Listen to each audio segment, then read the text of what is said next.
So, uh, excuse me. So, real quick, as we're discussing sides, we have the ripcords. There's Bruce and Terry. And we have this little dog, for some reason, that's signed by everybody. Um, I guess that's what it's supposed to look like. You have Mike and Dean written on the tail, the leg, Mike Love, Dean Torrance, Rock and Roll, Paul Revere, The Association, Ripcords. Wonder how much this dog is worth.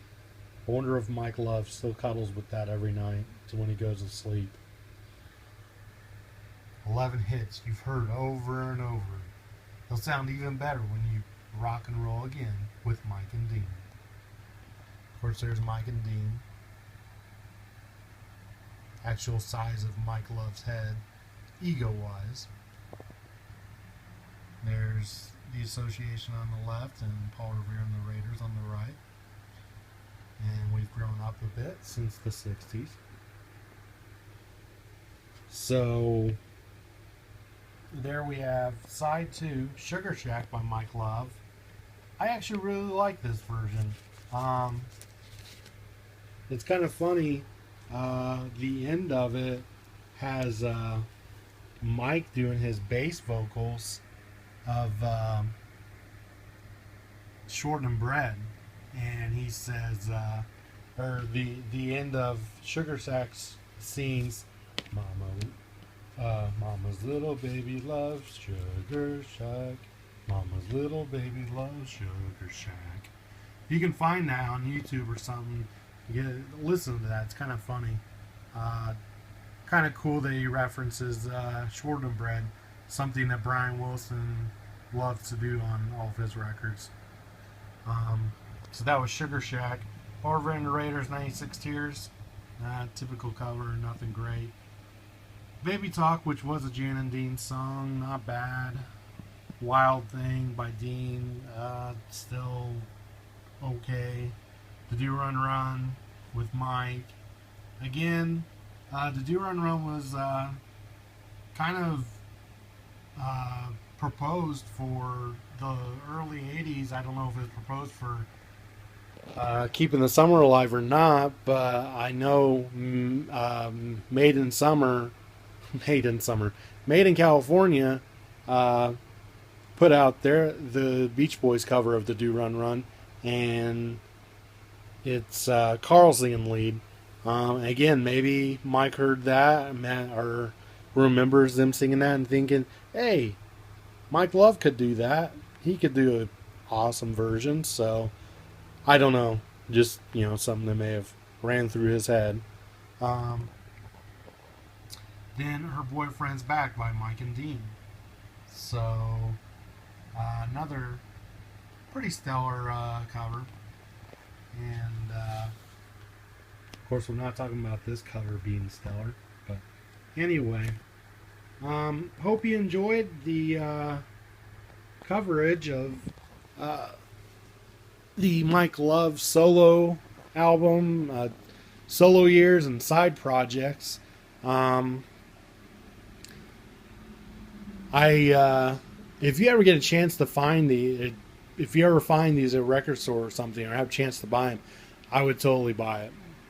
Like, that's a lot to say that, but it's pretty good albums.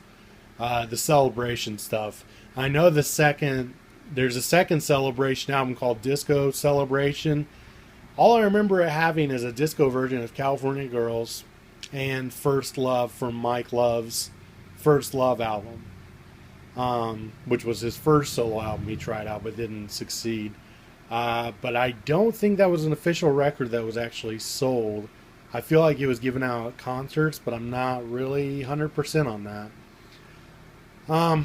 Anyway, speaking of First Love and Country Love, those two are on bootleg.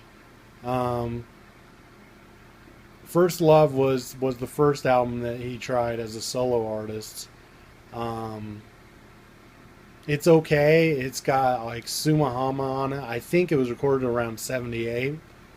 So it was like pre-Light album, L.A., uh, Sumahama, uh, Brian's Back, of course, First Love. I really like that tune actually.